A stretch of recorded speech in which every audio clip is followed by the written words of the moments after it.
देखिए latest episodes बिल्कुल ad free.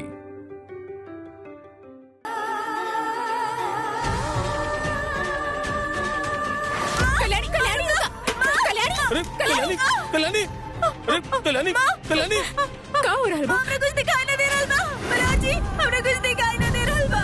कल्याणी का ध्यान से, अब सब ठीक बा? बोला बोला। देखो हम तारा सामने खड़ा बनी, हम दिखत नहीं तारा के। हमरा कुछ दिखाई न दे रहल बा। कल्याणी रानी तू बहुत उतावली होत रहलू ना, अपन मल्हार जी के देखे खातिर अब देख ला। कल्याणी इस जॉन भी भइल हमरा वजह से।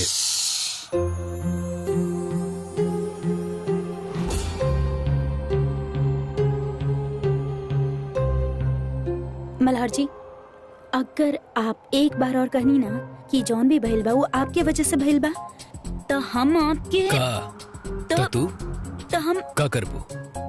तो हम जोर से चिल्लाई, फिर पापा अंदर आई हैं, आपके देखिए, और फिर उनका पता चल जाए कि आप हमरा साथ बाड़ी। का लागला तारा कि हम तार पापा से डरे नी? लागत तो हमरा के भी यह रहे आज तक कि हम अपन पापा से कबो डर ना सकेनी, लेकिन माई, तार माई, ऐसे हम तारा से एक बार फिर से कहा तनी, हम जाना तनी तारा अपन माई के चिंता बा, सब जायज बा, लेकिन अथर्व से शादी इतना बड़ा खतरा कैसे मोल ले सकत रू तू? और तू भी जाना तरु कि अतुल मामा और माई की शादी कानूनी तौर पर खत्म हो चुकल बा। वैसे भी एगो आदमी जो अपन पत्नी से 18 साल से दूर बाऊ, कानून के हिसाब से वो लोग की शादी खारिज हो चुकल बा। जानत अनी मल्हार जी, तो फिर लेकिन हम ये भी जाने नहीं कि ए वक्त पापा के दिमाग में हमरा फौरन भेज के पढ़ावे के जुनून सवार बा, और जुनून में आदमी कुछ कर सकेला मल्हार जी।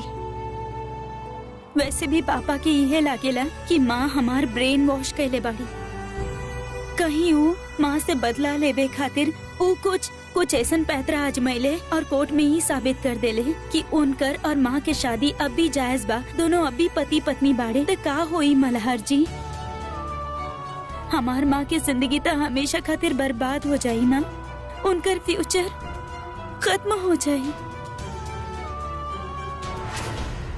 रुका, कल्याणी खातिर खाना ले जा रहल बड़ू ना? हमरा दा, हम खिला देब।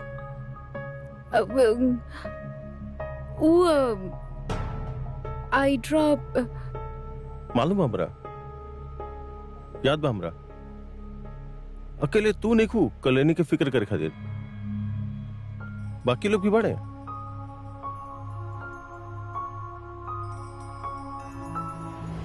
मल्हार जी, पता बा हमरा के तो यकीन ही ना हो रहल बा कि हमार पिल्लू पहला बार हमरा के माँ कहलस। हाँ कल्याणी, और तारा पता बा वो भी हंसत हंसत जब उतार नाम लेत रहे ना, तो ओकर ऊपर और नीचे के चारों दांत दिखत रहे। ओह गॉड, हाउ क्यूट। हम बस इमेजिन करत तानी कितना क्यूट लागत होई ना वो। क्यूट तो बहुत लागत रहे। मल्हार जी, हमार पिल्लू पहला बार हमरा माँ कहलस, पहला बार। हाँ। और आप रिकॉर्ड भी ना कईनी। और हम जब पिल्लू पहला बार आपके बाबा बुले ले रहे तो हम रिकॉर्ड कैले रहनी ना, और पिल्लू पहले बार हमरा के माँ कहलस और आप रिकॉर्ड भी ना कईनी। सच में मल्हार जी, आप तो यूजलेस बनी, यूजलेस। कल्याणी देखा, तहार तबियत खराब बा, एकरा मतलब ई नहीं है कि तू हमरा के कुछ बोलबू। काहे? एको बीमार, लाचार, अबला नारी इतना भी प्रिविलेज ना उठा सकेले का? कितना भी बीमार बाड़ू तू, नौटंकी ना जाए ताहार। अच्छा तो फिकर मत करा, हम ताहार मदद करे खातिर कुछ इंतजाम कैले बानी। का इंतजाम? एक मिनट।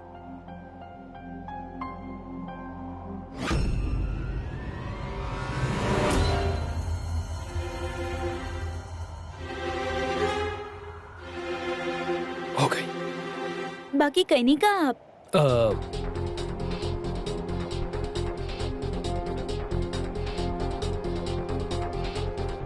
हाँ? ओह माय गॉड, सच्चो? वाह मल्हार जी वाह, हम तो इम्प्रेस हो गए नहीं मल्हार जी। आप वैसे हमरा साथ रह के काफी स्मार्ट हो गए बानी आप, काफी कुछ सीख गए नी। अच्छा अब अच्छा मल्हार जी देखी बहुत टाइम हो गए बा, आप ना चल जाए एकरा से पहले कि कोनो देखे और कोनो प्रॉब्लम क्रिएट हो जाए। आपके पता बा हम सुन ले बानी कि कैसे बड़ी माँ कोर्ट के लोगन के बुलैली और आपके खिलाफ शिकायत कैली। मल्हार जी प्लीज चल जाए। कल्याणी, बड़ी माई होके चाहे केहू और हमार बच्चा हमरा से नहीं चिन सकत उ लोग। और रहल बात अथर्व के तो ओकर सच्चाई एक आध दिन में तो हम सामने लेके आ ही जाए। पापा हाँ कल्याणी, सारा सच्चाई पापा के सामने। रुका, कहाँ जाते रहे? रुका। पापा आवताड़े। अब एक कम्बल बना। हाँ मल्हार जी एक काम करी, इली पकड़ी एक राके। का करे कर सुनी कल्याणी, कल्याणी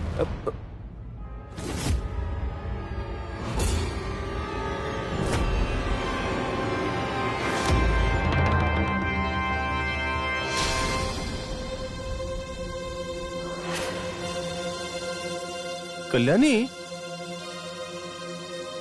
कल्याणी तू ही किकरा पे बैठल बाड़ू? टेबल पापा।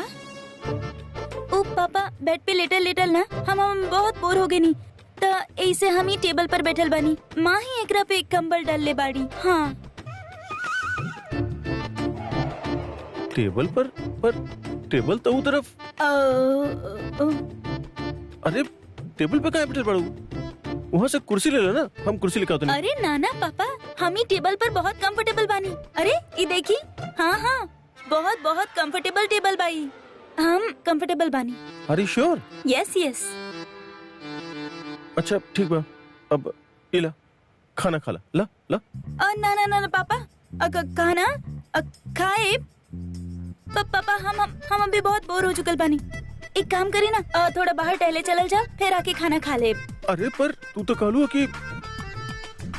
अच्छा ठीक बा, चलो ई तरफ संभल के। यहाँ हाँ हाँ आजा, संभल के। दरवाजा बा, आराम से।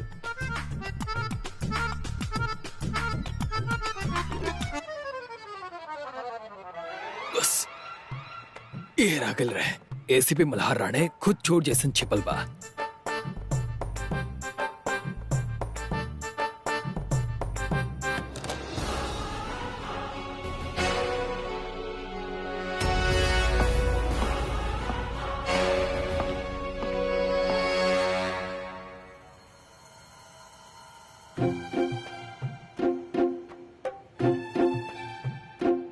मल्हार जी हम दिखाई दे रहल बानी का आपके?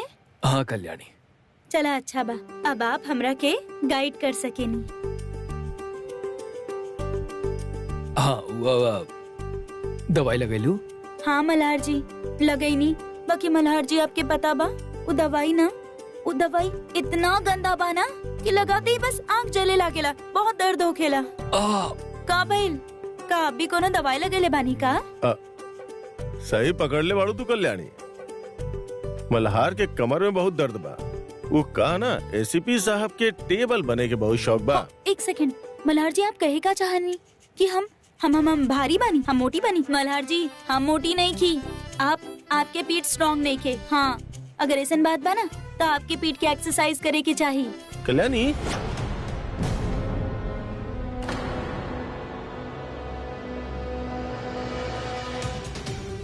कल्याणी केकरा से बात करत रहलू?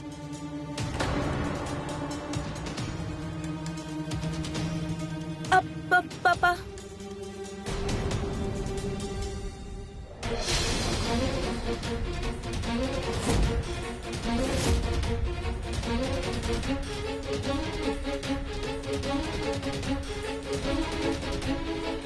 मीनाक्षी, हाँ ये हुए लेकी बिया ना जे स्कूल में तोहरा खेलत खेलत गिरा देले रहे?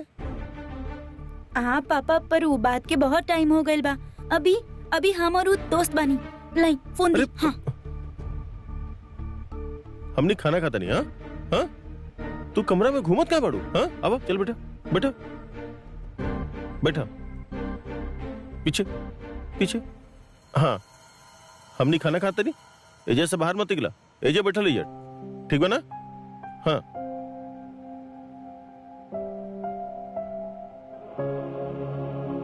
पापा पापा तो हम मीनाक्षी हो गए बानी।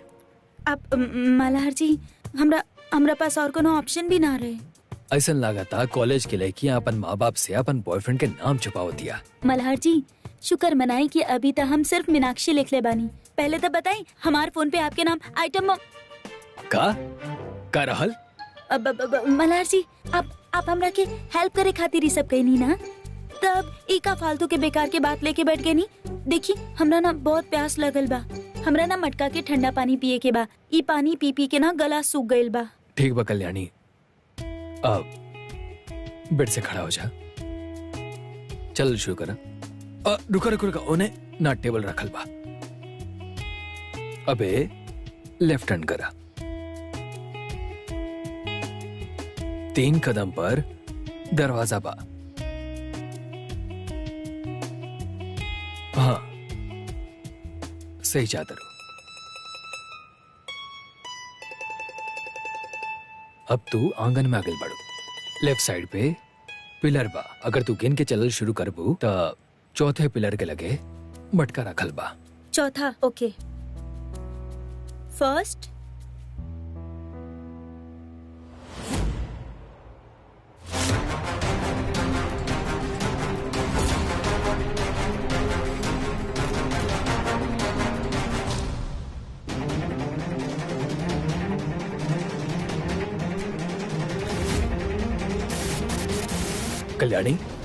कल्याणी स्क्रीन का ऑफ हो गई। कनेक्शन शायद वीक हो गई बा। मल्हार जी हम सही जाता नहीं ना।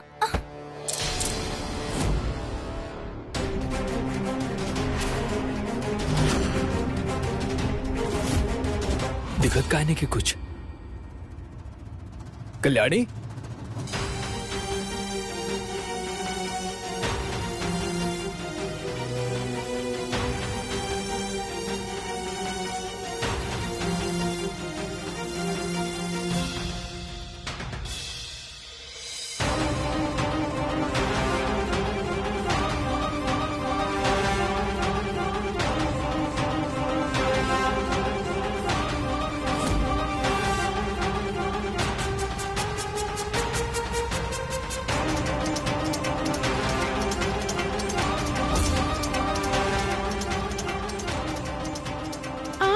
रहल, लेकिन मल्हार खातिर दिल से प्यार ना गए। देखत आनी कि जलन हुआ कल्याणी के कैसे मदद कर पावेला मल्हार।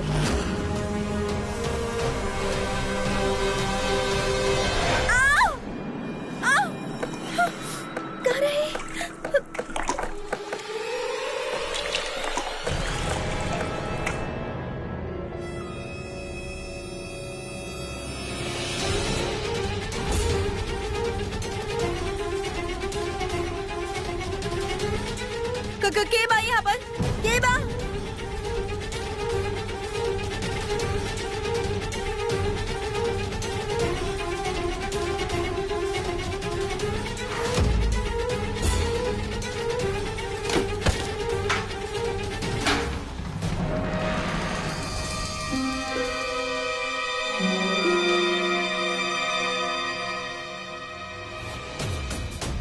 जब से आग गइल बना तब से दिमाग और तेज हो गइल बा हमार।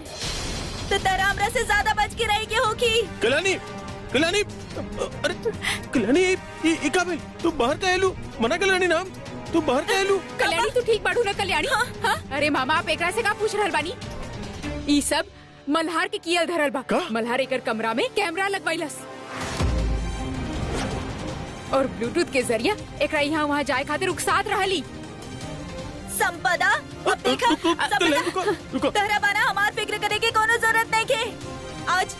आज तो हर वजह से सिर से पैर तक हम जल सकत रहनी का? हाँ माँ ई सच बा। तहरा पता बा अभी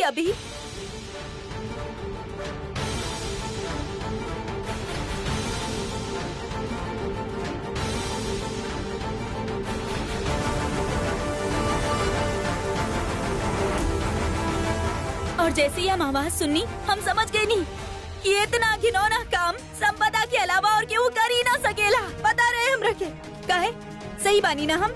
हाँ ये कहीं बाड़ी ना संपदा, ये खड़ा बाड़ी ना कहाँ अरे, बाड़ू? रुको, रुको, कल्याणी, संपदा, रुको, कहाँ रुको, बाड़ू? शांत हो जा, कल्याणी, शांत हो जा। कल्याणी, कौन मिट्टी के बनल बाड़ू तू संपदा? हाँ, अपना आपके माँ कहत बाड़ू ना तू? ते जौन दिल में ममता होके ओकरा में छल कपट कैसे घर कर लेलस? माए आप हमार गलती सिर्फ एकरा नहीं के, सबसे बड़ा गलती मल्हार के बा। हमार बच्ची के पीछे काहे नहीं के छोड़त तू? का जान लेके मन बा? छोड़त ना। एक मिनट, चक्रा से पूछ के तू कल्याणी के कमरा में कैमरा लगौला, हिम्मत कैसे मिलता? बोल। संपदा, मल्हार, मल्हार, मल्हार मल्हार सुनो। मल्हार का कर मल्हार दूर कानों लगे बच जाई तू। हाँ, मल्हार तेरे पास सबूत का बा कि हम कहले बानी? देखा आगे मत बढ़ मल्हार। हाँ, हम एकरा कोर्ट में इस्तेमाल करब।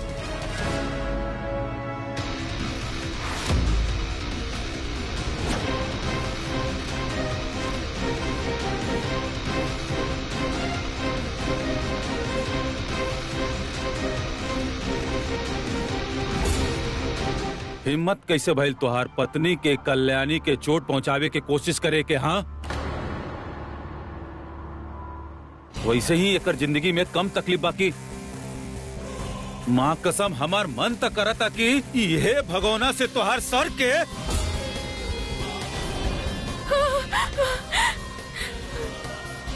आखिरी बार छोड़ता नहीं, समझ लू? लेकिन अथर जा यहाँ से, देखत का बाड़ू, निकला यहाँ।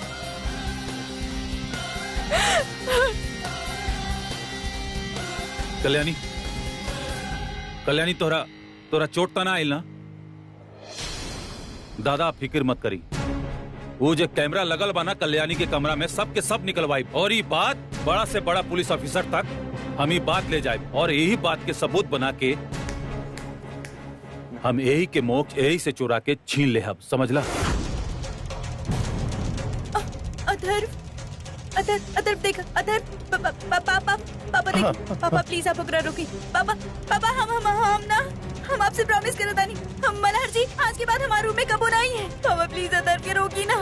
दादा हम आज रुके वाला नहीं की, ये कुत्ता के दुम्बा टेढ़ के टेढ़े रही। कमिश्नर साहब तक अभी ये बात पहुँचाए तो एकर अकल आई। ना अथर्व ना, पापा प्लीज आप हमने जाने नहीं ना, एक आखिरी वार्निंग दे के मल्हार जी की छोड़ दी।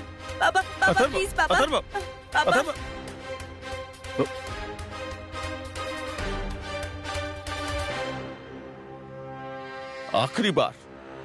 आखिरी बार वार्निंग दे रहा अलबानी तोरा, और सिर्फ हमार कल्याणी की वजह से। जात रखिया, चलो बेटा, संभल के चलो। अब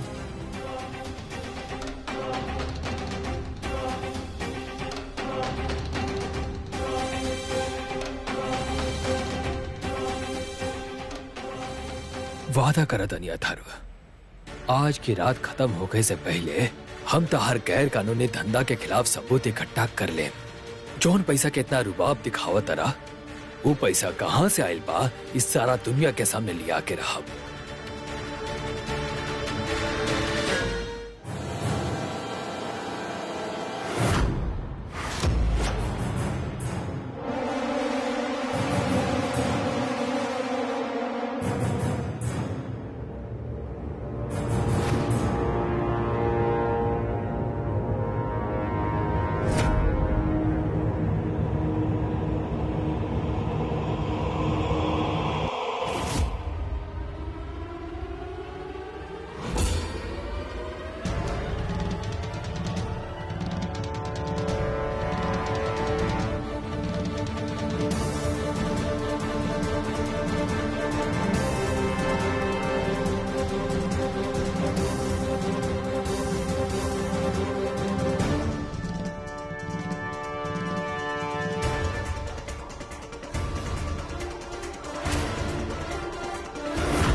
माई इतना खतरा मोल लेवे के का जरूरत रहे, हम खुदे कर लेती ना। ना मल्हार, ई बार अगर पकड़ल जाता ना तो अतुल और अथर्व मिलके तारा मोक्ष से दूर करती। और वैसे भी ज्यादा मुश्किल ना रहे, कल्याणी के साथ रह के हम भी कुछ चीज सीखे लागल बनी। कल्याणी ठीक तो हुई ना? हाँ हाँ हो कि चला, कम से कम एक दूसरा के भरोसा देवे खातिर हमनी दोनों बानी ना। जल्दी से देख ला जे भी देखे के बाहो, और फिर तहार काम हो जाए ना तो हमके मैसेज करा, हम जागत रहब। फिर अथर्व के मोबाइल फिर से ओकरा बाजू में रख के आए। बस एक बार पता चल जाओ कि रातों रात अथर्व अमीर कैसे बनल, फिर ओकर सारा सच्चाई हम अतुल मामा के सामने ले आए। हाँ मल्हार, अतुल के एहसास होके के ही चाहिए कि कौन राक्षस के साथ कल्याणी के जोड़े चाहता नहीं। आप फिक्र मत करी माई, हर राक्षस के खाली रात होला और सवेरा होवे से रोकल ओकर बस के बात नहीं के।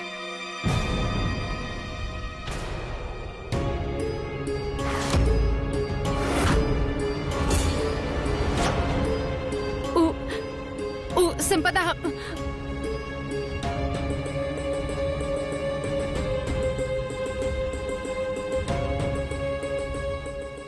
जागले तो चाल चले ले और सोएले तो खुद चले ले।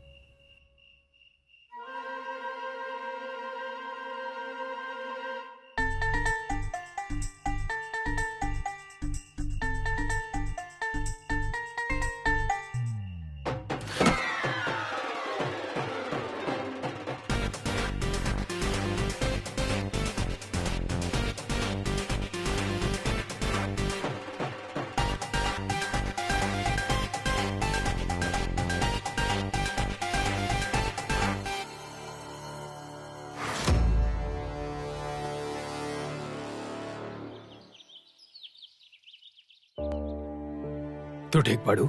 देखा मल्हार, ये सब खातिर अब वक्त नहीं के, चिंता मत कर, कल्याणी बिल्कुल ठीक भी है। जी ज्यादा देर तक हमनी एजा ना रुक सके नी। अगर अतुल और अथर्व तारा के साथ में देखनी ना तो मुसीबत में आ जाए। जल्दी करो ना। अथर्व के मोबाइल से कुछ इन्फॉर्मेशन मिलल? ना कुछ ना। अच्छा, मुंबई से कोनो इन्फॉर्मेशन? हमारे आदमी लोग लागल बा कुछ ना कुछ इन्फॉर्मेशन निकाले में, लेकिन कुछ खास ना। हाँ, एगो अजीब सा चीज पता चलल बा। डॉक्टर धर्मेश अधिकारी करके एगो साइकेट्रिस्ट बा जौन 2 दिन में अथर्व के कम से कम 20 फोन कर देले बा। अरे वो गधा के डॉक्टर के दवा के ना दुआ की जरूरत बा। सच में ई संपदा अथर्व ना नाक में दम करके रख देले बाड़े, लेकिन चाहे कुछ हो जाए संपदा आपके लाइफ में पत्नी के दर्जा कबो ना ले सकेली। मल्हार जी के सिर्फ एक ही पत्नी बाड़ी और उसका नाम बा कल्याणी राणे। कल्याणी आराम से।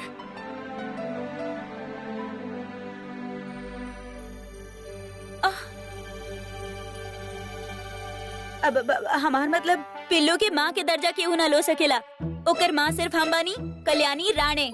हाँ कल्याणी, हमने क्या समझ गई।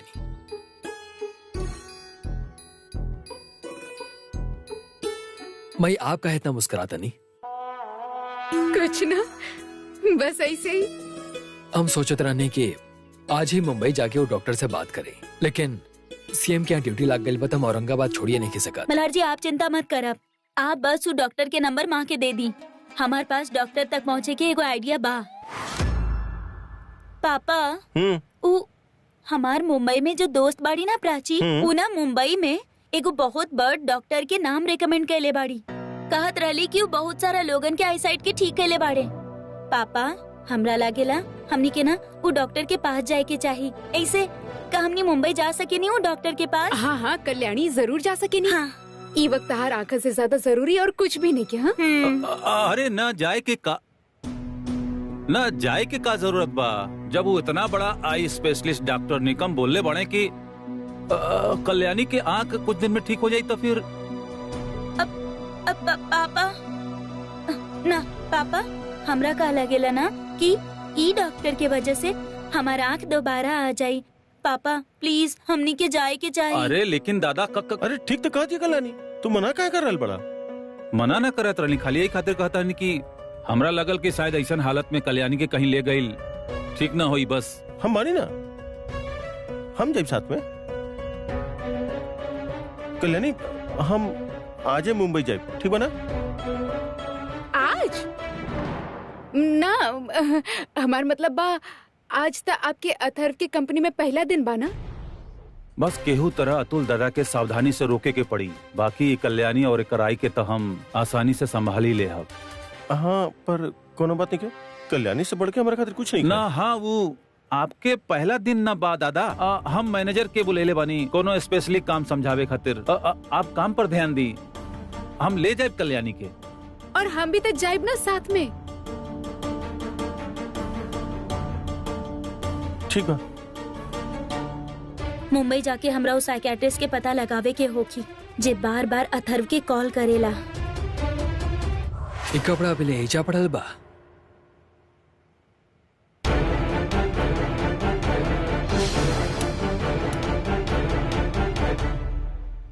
मोश के दवाई खत्म बा। मेडिकल फोन करके मंगा लिया। खाली बोतल टेबल पे पड़ल बा। टेबल पे? कहाँ टेबल पे? अरे बता के तो जा, कौन से टेबल? मल्हार भी ना।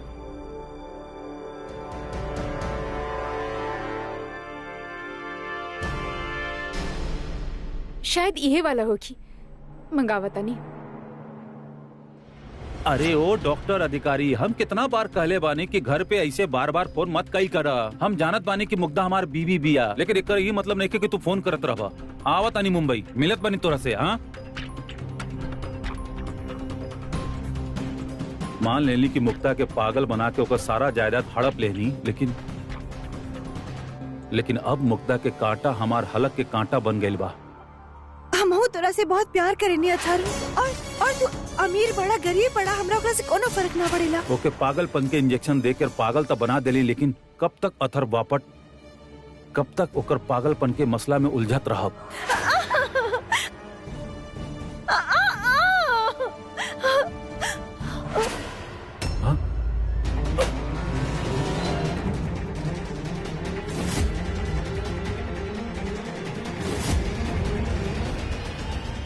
कुछ गिरल ना यहाँ पर?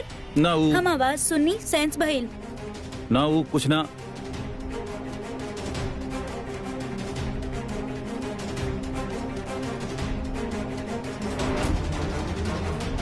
फोटो ई फोटो केकर बा? हाँ तो ये हमार पासपोर्ट साइज फोटो बा। वही के संभाले में हम लगल रहनी। वैसे तू यहाँ का कर रहल बाड़ू? ऐसे ही बस अकेले टहले के आदत डालत रहनी। और हाँ एक्चुअली ये बतावे अलबानी की माँ ऑलमोस्ट रेडी बाड़ी। हम अभी बस कपड़ा चेंज करे जाता नहीं, फिर हमने जल्दी मुंबई खातिर निकल सके नहीं। अथर्व, अथर्व, अथर्व। ना हाँ ठीक बा, ठीक बा, ठीक बा।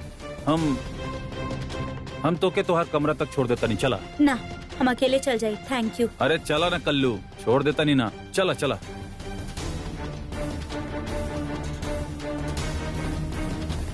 पक्का यह दवाई चाहिए ना सर आपकी?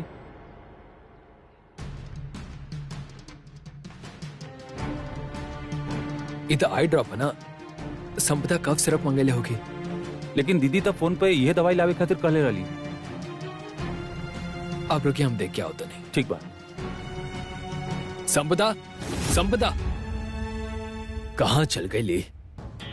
एक तो मोक्ष की दवाई पता ना कहाँ रख ले बिया। मल्हार का ढूंढ रहा बड़ा? काकाऊ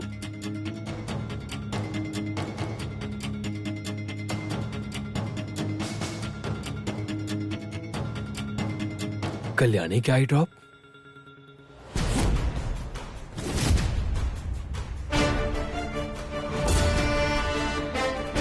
कल रात मोबाइल उठाओ समय कुछ और हाथ लग गई। ऊपर तो समझ में ना आई, लेकिन अब समझ में आता कि कल्याणी का आई ड्रॉप है। और उस संपदा बेवको समझा थिया कि मोक्ष की दवाई है। देखा था नहीं आप, बस माँ बने के शौक पाल ले बिया। जब से कल्याणी ने ना एक घर के एगो काम ढंग से नहीं किया होता, हम दे क्या होता नहीं।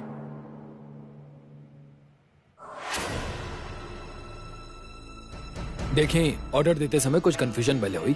संपदा के मोक्ष खातिर कफ सिरप मंगाए कर रहे हो, कल्याणी के आई ड्रॉप मंगा ले बिया। लेकिन कल्याणी दीदी के एकर का जरूरत पड़ गई? दरअसल कल्याणी के साथ एक दुर्घटना घट गई, ओकर आंख के रोशनी चल गई, यही से आई ड्रॉप की जरूरत पड़ गई। लेकिन ई आई ड्रॉप से तो 5-6 घंटा खातिर आंख की रोशनी चल जाला। का? हाँ सर, ई दवाई तो सिर्फ वैज्ञानिक वगैरह एक्सपेरिमेंट खातिर इस्तेमाल करेले। एक खातिर हम चौक गइलानी कि आपके घर में ई कौनो काहे मंगवाइलस।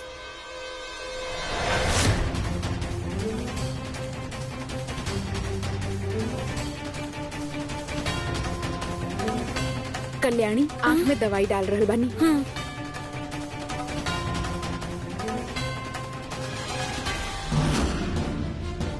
ये धर्म के काम हा, फिर पिटी हम रहा तो। मल्हार, मल्हार,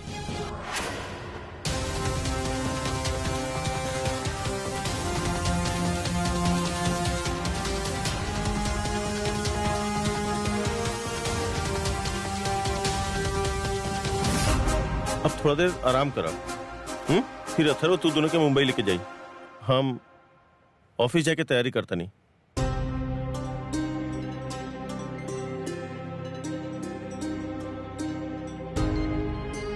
कल्याणी कहीं मत जाइया, एजे लेटल रहिया। हाँ, हम आधा घंटा में डिलीवरी करके वापस आई।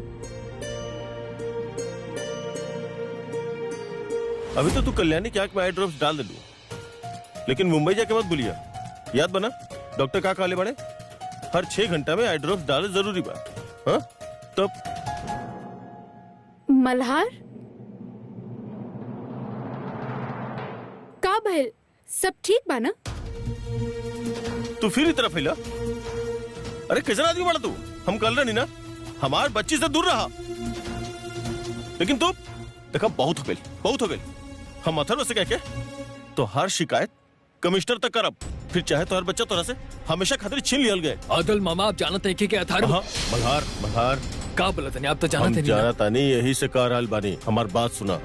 अब अतुल मल्हार के माफ कर दिया। काका, वो ये गलती दोबारा ना करिए प्लीज। कमिश्नर साहब से कर शिकायत मत करिए। चला हमारे संग, कहा था नहीं, चला हमारे साथ है, ले जाकर।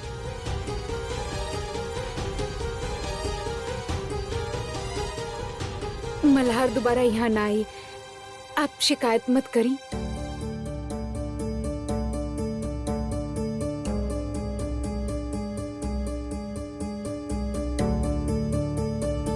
चला हाँ काका, मल्हार, लेकिन काहे? चला चला काहे? हम कहनी। काहे रुकने आप हमरा के?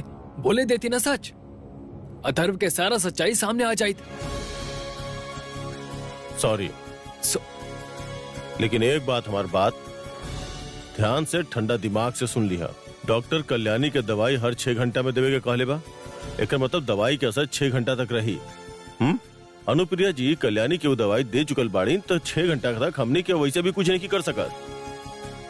रहल बात अनुप्रिया जी के चौकन्ना करे के, तो हमने के जरूर करब, ताकि वो अगला बार कल्याणी की आंख में दवाऊ ना डाले।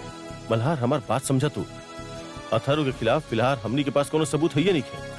अगर वो ये बात तोहरा खिलाफ इस्तेमाल के लिस्ता, और अतुल अथर्व के आजकल सब बात मानेला। एक तो अतुल मामा का सोचेले ना, हमरा कोनो फर्क नहीं के पड़त, लेकिन कल्याणी के साथ हम ऐसा ना हो के देम। मल्हार बच्चा की तरह बात मत करा, ये वक्त समझदारी से पेश आवे के पड़ी। देखा हमार बात समझा। अगर अथर्व के भनक भी हो गई ना कि हमने ओकर खिलाफ तहकीकात कर रहल बानी, तो कल्याणी खातिर मुसीबत और बढ़ा दी। तक का करी हम, का करी? हाथ पे हाथ धर के बैठल रही का? आप देखा था नहीं ना कल्याणी के कितना परेशानी उठावे के पड़ा था। हम तोरा से ही कब कहने, तो परेशान मत हो का, हम अनुप्रिया जी के फोन लगाओ तने।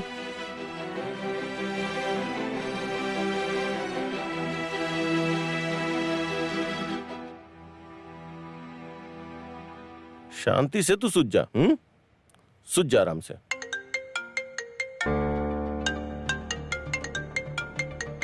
अब ये माँ के फोन बना, ये माँ भी ना कबू तो अपन फोन चार्ज करे के भूल जाली, और कबू तो ले जाए के ही भूल जाली। इमरजेंसी में कोनो इनका कॉल ही ना कर सकेला, फोने ना उठा भी ले कबो। अब पापा देखी ना के करबा, कहाँ बा फोन? हम देखा नहीं।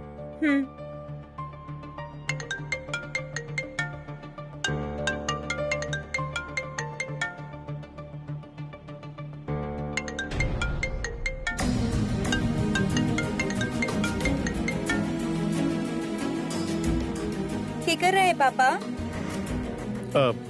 कोनो अननोन नंबर है।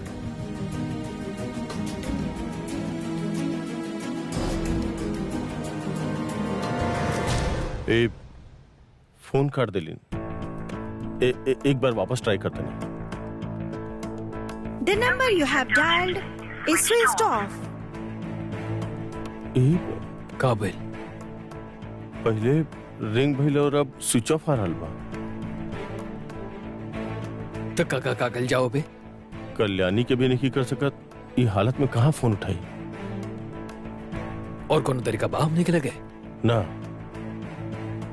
तरीका हाँ, एक तरीका बा, थोड़ा बचकाना बा लेकिन काम जरूर करिए। कैसन तरीका?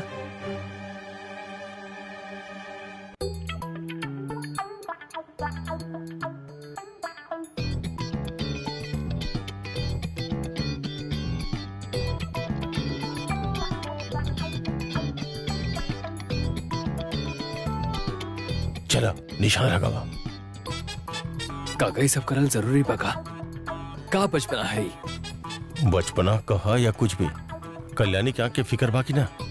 फिकर दबा और कर खाते कर भी सकता नहीं, लेकिन ऐसे अच्छा आइडिया और भी कुछ हो सकता ना। मोक्ष तू ही कोनो आइडिया देता।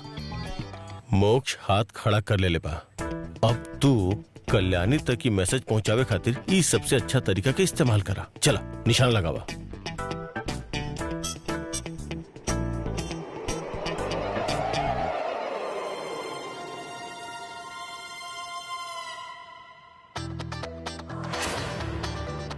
अतुल कमरा से बाहर गए। चला इससे अच्छा मौका ना मिले।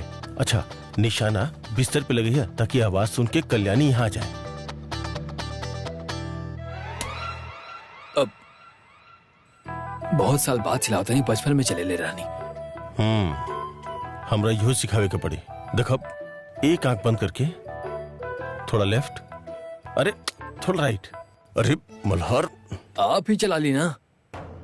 ना तो ल निशाना ला। चलो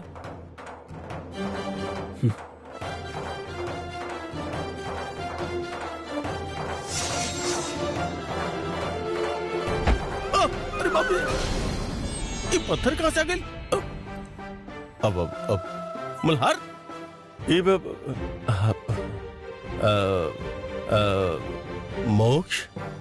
मोक्ष गुस्सा में पत्थर से नाना के नाम मार जाना। ये गुल्लल से बाहर खेले के चाहिए ना। चल चल।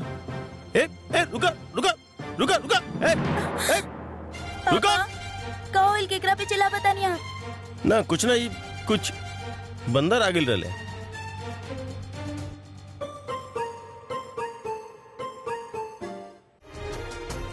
ऐसे न हाथ पे हाथ धरल बैठल त ना रह सकत नहीं हम।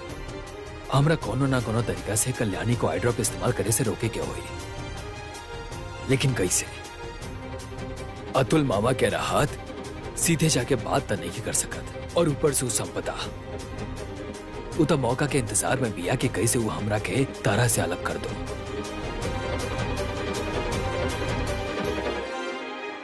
मल्हार जी। हाँ कल्याणी, मल्हार जी। तू ही जा अकेले कैसे पहुंच लू? मल्हार जी पहले आप प्लीज हमरा के अंदर ले ली, फिर चाहे जितना सवाल पूछे के ओके पूछ ले। अंदर? हाँ, अंदर हाँ। संभाल के रुको। एजा खड़ा रहा। एक सेकंड।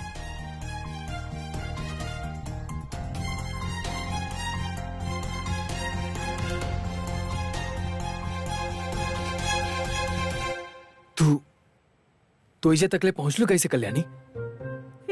मल्हार जी जब से हमारा आँख गईल बा ना, दिमाग और कान ज्यादा तेज हो गईल बा। अब हम सुननी कि पापा वॉशरूम में बाड़े, नहारल बाड़े, एकर मतलब उनका काफी वक्त जाई। माँ भी घर पे नहीं की, अथर भी बाहर गईल बा, तो बस मौका भी चाका मार लेनी हम। कल्याणी तारा पता बा कि तारा से बात करे खातिर हम कब से कोशिश करता नहीं। हमरा वो जौन आई ड्रॉप तू डालत रहो ना, वो दवाई नहीं खे, जहर बाऊ का? हाँ, जब हम तारा कमरा में गए रहनी तो जब हम देखने की दवाई पड़ल बा और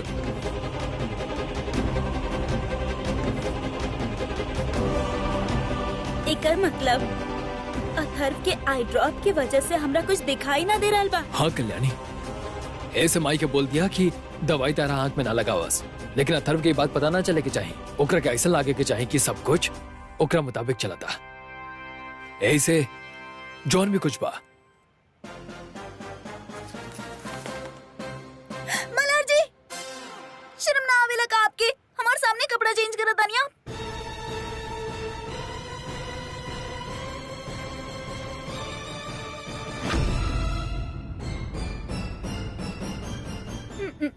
मल्हार जी देखी का देखी? हम का भाई?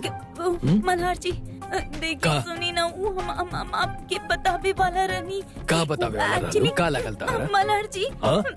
I'm sorry। का लगल तारा? हमरा पता ना चली कि तू देख सकता रू।